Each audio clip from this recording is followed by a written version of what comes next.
Narito tayo ngayon upang matunghayan ang napakainit, nagbabaga, talaga namang pinag-uusapan at latest na inaabangan ng lahat. Ang latest update sa buhay ni Ate Erika at ang gulong nangyayaring kasalukuyan sa pamilya nila. Inireklamo nga ng mama ni Ate Erika na si Aling Gina si Kalinga Prap dahil di umano ay hindi daw siya nagbabayad kay Ate Erika ng mga fee dahil pinavrag niya lamang daw si Erika at hindi binabayaran. Mensahe po namin at mensahe niya sa ating lahat. Isa na namang impormasyon ang aming nakalap mula sa aming trusted source. Salamat. Na di umano, itong ina ni Erika na si Aling Gina ay lumapit sa tanggapan ni Kuya Val. Lumapit po sa tanggapan natin. Itong si Gina. Ang aming nakalap mula sa aming trusted source. Na di umano, itong ina ni Erika na si Aling Gina ay lumapit sa tanggapan ni Kuya Val upang ipaabot ang kanyang saloobin. Kaya nga po, ngayon aalis kami, uuwi. Para bukas po, pupuntahan ko ito si Ate Gina, para lahat ng problema niya po, mga sumbong, sabihin niya lahat. At mareklamo tayo. Kay Tulpo. Ang aming nakalap mula sa aming trusted source. Na di umano, itong ina ni Erika na si Aling Gina ay lumapit sa tanggapan ni Kuya Val upang ipaabot ang kanyang saloobin at hinaing. Patungkol sa kanyang sinasabi na kahit isang kusing ay walang napala ang kanyang anak na si Erika. Habang ito ay i-vlog. Sobrang napukaw ang damdamin ng ama ng kalingap na si Kuya Val. Ako po'y napaluha po. Talaga sabi ko, kawawa naman itong si Gina Zurita, ang nanay ni Erika. Vlog kayo ng vlog dyan. Kayo mga vlogger kayo. Pero wala kayong inaabot ni 5 duling doon sa taong binablog ninyo. Ate Gina Pansa Zurita, nasa likod mo ako. Hindi ka nagkamali na lumapit sa aking tanggapan sapagkat tutulungan kita. Kaya nang malaman niya ang problemang ito, ay nakaramdam siya ng sobrang galit. Talaga po. Laban Grabe. sa mga tinutukoy nitong vloggers.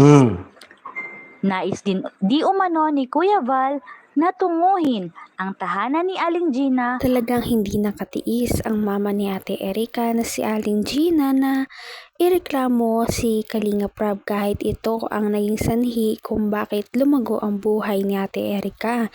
Nirereklamo niya ito dahil hindi daw ito nagbabayad. Ngunit nasaksihan naman ng lahat ng mga fans ni Ate Erika na siya ay binabayaran kada pagkatapos ng vlog.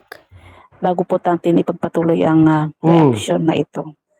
Wala po kami nahawakan ng pera dyan kay Rap. Wala Wala daw pong natanggap na pera mula kay Kalinga Prab itong si Erika. Sabi po ni Nanay Gina. Ni 5 duling po, walang binigay si Kalinga Prab. Yan si Erika. Wala po. Wala po. Wala po kami nahingi. Wala po nabili po yung kay Erika. Grabe talaga. So ayan po mga kalingap, Wala po narinig po talaga. natin at maliwanag pa po sa sikat ng araw ang sinabi nga po ng nanay ni Napakaliwanag.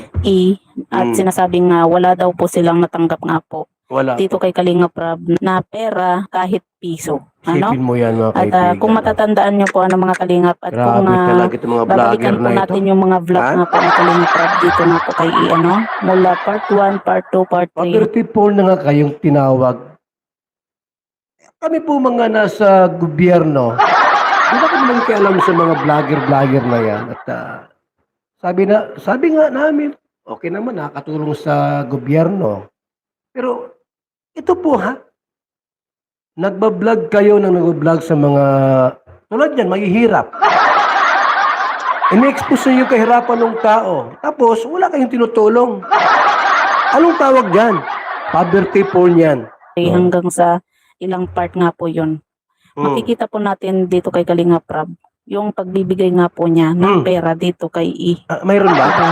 Meron? Kaya bakit sinasabi po nila na wala pong naibigay na tulong itong si Kalinga Prab dito kay na samantalang sa part 1 pa lang po ay nakapagbigay na po itong si Kalinga Prab ng 5,000 bigay? pesos.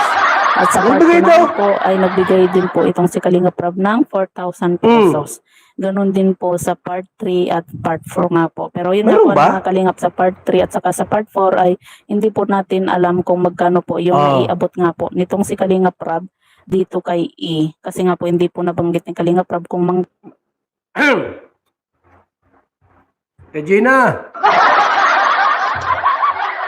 Bukas, pupunta ako dyan sa bahay ninyo. Para matulungan kita sa problema mo.